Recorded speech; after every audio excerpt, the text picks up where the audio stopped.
अब आती है बात पपेट की। तो पपेट का सबसे पुराना और सहज तरीका है सॉक्स से पपेट बनाना। सॉक्स का क्या है कि ये आपको आसानी से घर के माहौल में मिल जाती है, और कोई भी पुरानी सॉक्स लेके हम उसके साथ पपेट का आकार बना सकते हैं। तो आप देखेंगे कि मूवमेंट का नाम ही पपेट्री है। तो ये जैसा सॉक्स है, मैंने इसमें कुछ नहीं किया, सिर्फ सॉक्स को अपने हाथ में डाला है, लेकिन इसका आकार मुझे नज़र आने लगा एक सांप जैसा, जो बात भी कर सकता है। यहाँ हम इसकी जीभ लगा सकते हैं, यहाँ दो आंखें बना सकते हैं। तो एक स्नैक का आपके सामने बहुत अच्छा सा पपेट 2 मिनट में तैयार हो जाएगा एक सॉक्स से। और अगर हम चाहते हैं कि कोई हम आदमी का चेहरा बनाएं, औरत बनाएं, बच्चा बनाएं, या ऐसा कुछ हम दूसरी कोई चीज़ बनाना चाहते हैं स्नैक ना बना के, तब भी हम सॉक्स से क्या कर सकते हैं, या तो इसके अंदर आप कॉटन डाल दीजिए, और अगर इत्तेफाक से कॉटन आपके पास नहीं है उस समय, तो आप कोई भी पुराना कपड़ा लिया और उसको फिल करना है। अभी तो मैंने इसमें हाथ डाला हुआ था, तो हाथ की वजह से वो ऊपर जुड़ गया था, लेकिन अब हाथ निकालूंगा तो एक बॉल जैसा एक चेहरे का आकार बनना चाहिए। अब चेहरे का आकार बनाने के लिए इसमें अगर हम इस तरीके से करेंगे, तो मुझे तो ये नाक भी नज़र आने लग गई। और अगर कपड़ा भी आपके पास कम पड़ रहा है, तो आप न्यूज़पेपर का भी इस्तेमाल कर सकते हैं, कि आप किसी भी न्यूज़पेपर को इस तरीके से पेपर रोल जैसा किया, और आपने उसके खाली पोर्शन के अंदर डाल दिया। तो जो भी बच्चे को आसानी से मिल जाए सामग्री, उससे वो उस चीज़ को कवर कर सकता है। अब हमारे पास एक आकार नज़र आ गया। अब ये गर्दन जैसी नज़र आने लगी मुझे ये चीज़। ये देखिए, इसको हम स्टिक पे लगा देंगे तो स्टिक पपेट बन जाएगा। इसको अगर हम कंट्रोल करने के पर्पज़ से अगर ग्लव्स के साथ जोड़ेंगे तो ग्लव पपेट बन जाएगा। दो आँखें ही तो लगानी है, बाल लगाने हैं। बालों के लिए भी आप पुरानी ऊन का इस्तेमाल कर सकते हैं। और बच्चों के खिलौनों के बीच में आते हैं, बच्चे पुराने कपड़े हो जाते हैं, उनमें फ़र लगी होती है, फ़र का इस्तेमाल भी कर सकते हैं। मतलब सामग्री आप जो आपको सहज उपलब्ध है, सूतली है, सूतली से आप बाल बड़े सुंदर बना सकते हैं। जूट है, जूट पुरानी जूट मिल जाती है, उसको खोल के देखेंगे तो बड़े कर्ली बाल निकल के आते हैं।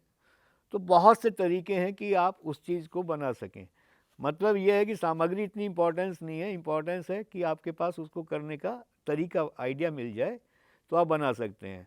तो ये पपेट बनाने का सॉक्स से तरीका था। ये पपेट बनाने का आपके पास एक बॉटल से तरीका था। और एक हाथ से बनाने का तरीका बताता हूँ, पेपर से। इसमें भी पपेट ही बनेगा। अब ज़रूरी नहीं है कि हम क्लास में जा रहे हैं तो हमारे पास पपेट हो और हम जाके वहाँ पे पपेट के साथ बच्चों के साथ खेलें। वहाँ अगर आपके पास ये आइडिया है हल्का सा कि 1-2 मिनट में आप बच्चों के बीच में खड़े होके ही पपेट बना सकते हैं, तो और अच्छी बात है। ये मैंने आपके सामने एक पेपर लिया, और इस पेपर को विदिन 2 मिनट आप पपेट बना सकते हैं। कि इसको मैंने डबल किया, जैसे नाव बनाने के वक्त किया था, और इसको एक बार फिर फोल्ड किया, मतलब 1/4 मैंने पेपर बना दिया। 1/4 पेपर में हाफ का निशान आ गया, एक साइड को लिया, हाफ तक टर्न कर दिया, ऐसे ही सेकंड साइड को लिया, हाफ तक टर्न कर दिया। और अब आपने देखा डबल करने के बाद 4 इक्वल पार्ट्स आ गए हमारे पास।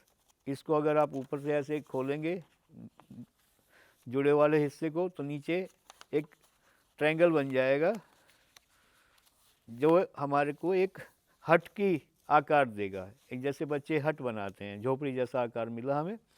इसके बाद क्या था, झोपड़ी की दीवारों को पीछे की तरफ फोल्ड कर दिया मैंने दोनों साइड से। तो नीचे से तो पेपर जॉइंट है, डबल था, ऊपर हमें 2 पेपर मिले। एक को लेंगे जितना पहले मुड़ा हुआ है, एक फोल्ड दिया, और इसी को डबल फोल्ड कर दिया। सेम डायरेक्शन में सेकंड वाले पेपर को भी एक फोल्ड, और ये डबल फोल्ड। इस तरीके से भी आप पपेट बना सकते हैं। ये आपका पपेट तैयार हो गया। और सामग्री के तौर पे आप, ज़रूरी नहीं है कि आपके पास बॉटल हो, सॉक्स हो। अगर आपको आइडिया है पपेट का, तो एक पेपर तो आपको कहीं भी मिल सकता है। रंगीन मिले तो बहुत अच्छी बात है, ना रंगीन मिले तो वाइट से भी बन सकता है, न्यूज़पेपर से ही बन सकता है, मैगज़ीन पेपर से ही बन सकता है। और इसको ऐसे ओपन किया हमने, ये नीचे की तरफ प्रेस किया, और ये एक आकार बन गया हमारे पास फॉक्स का। ये भी पपेट का इस्तेमाल करेगा, मूवमेंट इसमें भी है। तो एक कहानी के तौर पे अगर हम इस्तेमाल करना चाहें तो फॉक्स है, फॉक्स के साथ इसको कहानी से जोड़ना है तो एक क्रो बना सकते हैं। क्रो भी पेपर से विदिन 2 मिनट बन सकता है। तो ये एक तरीका आपको बताया मैंने पेपर बनाने का, पपेट बनाने का। एक इसको जोड़ने के लिए मैं क्रो का बता देता हूँ साथ के साथ। क्रो बनाने के लिए हमें स्क्वायर पेपर की ज़रूरत होती है। तो ये पेपर स्क्वायर नहीं है, पहले इसको हमने स्क्वायर करना है। उसका एक बड़ा सरल सा तरीका है कि छोटे वाली साइड को बड़े वाली साइड पे रख दिया और बाकी बचे पेपर को निकाल दिया। अब आपके पास एक स्क्वायर पेपर आ गया। ये देखिए, स्क्वायर पेपर में आमने सामने के किनारों को जोड़ते हुए आपने एक बार इसको डबल किया। डबल करने के बाद फिर आपने इसको ऐसे डबल कर दिया तो बिल्कुल आधे का निशान आपको मिल जाता है। एक साइड को लिया आपने, आधे तक जोड़ा, ऐसे ही दूसरी साइड को लिया आपने, आधे तक, और फिर ये कोन का आकार मिल गया। इसको ऊपर की तरफ फोल्ड किया तो एक बोट का आकार मिल जाएगा। लेकिन बनाना तो क्रो है हमें, लेकिन ये क्रो के विंग्स मान लेते हैं। और ये डबल था पेपर, शुरू में हमने इसको डबल किया था, तो उसको सिंगल करने के बाद दो ट्रायंगल मिल गए। फ्रंट वाले को नीचे की तरफ प्रेस कर दिया। अब हमारे पास एक ऊपर एक नीचे दो पेपर हैं ट्रायंगल। इनको डबल करेंगे तो बीक बन जाएगी। रखना दोनों को सेम डायरेक्शन में। इसको हमने इधर किया है तो इसको भी इधर करना पड़ेगा। दोनों को सेम डायरेक्शन रखनी है और फिर सारे को लेके पीछे की तरफ इसको डबल कर दो। तो ये आपके लिए एक क्रो का आकार नज़र आएगा, एक बर्ड जैसा, जिसके अंदर एक मूवमेंट होगी। उसको फॉक्स को तो हमने हाथ में ऐसे डाल के चलाया था, एक हैंड पपेट की तरह। इसको हम इसकी विंग्स के साथ मूवमेंट जुड़ा है। इसकी विंग्स खोलेंगे तो मुंह खुलेगा। तो एक अच्छा सा खिलौना बन गया दो बच्चों के लिए। आप कक्षा के अंदर जाके एक बच्चे को आपने फॉक्स दे दिया, एक को आपने क्रो दे दिया, और वो कहानी सबको मालूम है। या बच्चों को बोलेंगे चलो अपनी कहानी खुद बनाते हैं। तो खेलने का एक माध्यम बन गया जिसमें ये एक पपेट जो है हमारा एक माध्यम का रूप कर लेगा और एक अच्छे से बच्चों में इंटरेस्ट भी क्रिएट होगा और कुछ करने का मन भी करेगा उनका। देखो साथियों, एक और बहुत सरल तरीका है कि जिसमें आप एक रंगीन कागज़ को इस तरीके से दो पट्टी काट लेंगे।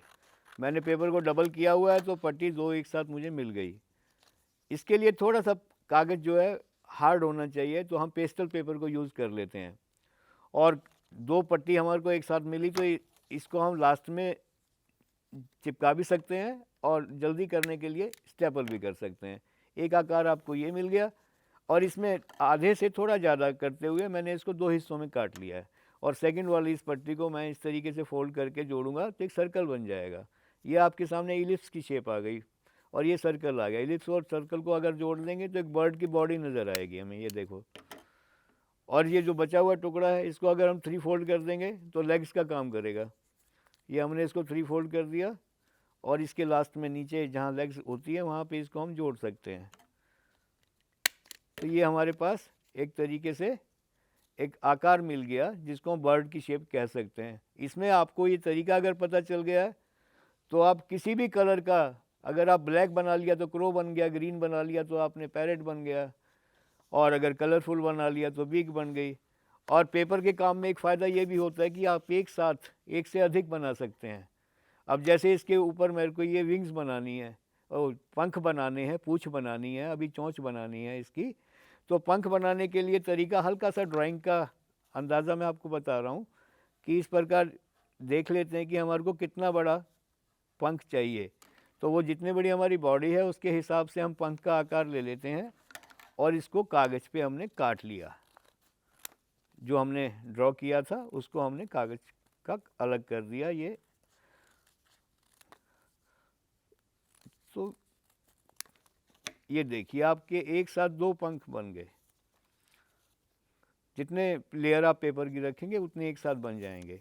और फिर इसकी ऐसे कमर के ऊपर इसके साथ स्टेपल कर दिया तो एक पिंक कलर की आपके सामने क्या मिल गई, हमें बर्ड मिल गई। अब बारी आती है बीक की। अब पिंक कलर की बीक में तो यार बीक जो है ब्लैक तो अच्छी नहीं लगेगी, तो उसके लिए हम दूसरा कोई रंग ले लेते हैं जो जिससे हम बीक बनाएं। और उसके लिए भी दो पेपर डबल किया और एक ट्रायंगल काट दिया तो ये हमारे पास बीक बन गई। अगर हमें एक बीक दिखानी है तो हम एक भी लगा सकते हैं, और उसको अगर हम देखना चाहते हैं कि वो एक बोलती हुई चिड़िया की तरह नज़र आए तो हमारे पास एक तरीका है कि उसको गोंद से चिपका सकते हैं ताकि यहाँ स्टेपल लगा हुआ अच्छा नहीं लगेगा फ्रंट में। तो ये जैसे मैंने जगह बनाई थी गोंद लगाने के लिए दोनों साइड में, ये मैंने गोंद लगा दिया। और इस तरीके से जहाँ इसकी बीक होती है वहाँ पे इसको जोड़ दिया। ये देखो, ऐसे अगर खुली हुई बीक चाहिए तो हम 2 बीक लगा देते हैं इसको सीधी सीधी। तो मेरा मानना ये था कि ये एक ऐसा इजी मेथड है कि जिससे आप कोई भी कलरफुल बर्ड बना सकते हैं, विंग्स दूसरे कलर के कर सकते हैं, क्रो बना सकते हैं, पैरेट बना सकते हैं, मतलब एनीवन। और इसको आप फिंगर पपेट की तरह भी इस्तेमाल कर सकते हैं कि रिंग बना के अपने हाथ में रखा सर। इसको जब बच्चों के हेलमेट की तरीके से कर सकते हैं कि आपने जैसे ये हेयर बैंड होता है, हेयर बैंड के ऊपर आपने स्टेपल कर दिया इसको। बहुत से तरीके हैं बच्चों के साथ इस किस्म के खेल को खेलने के लिए रंगों के साथ। और ये आइज़ की जगह आप 2 बटन भी लगा सकते हैं, वरना आप स्केच पेन से आइज़ को ड्रॉ भी कर सकते हैं।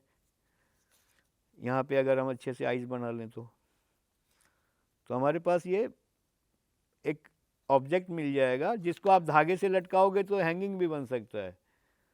मतलब इस्तेमाल करना तो आपके अपने हाथ में है कि इसको किस रूप में आप इस्तेमाल करेंगे और कितना सुंदर आप इसको बना सकेंगे। और इंटरेस्ट क्रिएट करने के लिए इसके सिर पे कलंगी बना सकते हैं हम, जैसे मोर की कलंगी होती है, ऐसे इस बर्ड के भी ऊपर कलंगी लगा देंगे और थोड़ा सा अट्रैक्टिव नज़र आएगा कि चलो इसमें। और नीचे की साइड में हमने एक पेपर से कलंगी जैसी शेप दे दी तो हमारे पास एक बर्ड का आकार मिल गया। तो मुझे लगता है कि ये बड़ा आसान और बड़ा सरल तरीका है जो हम अपने आसानी से क्लासरूम में बना सकते हैं और बच्चों को सिखा सकते हैं और बच्चों से भी बनवा सकते हैं।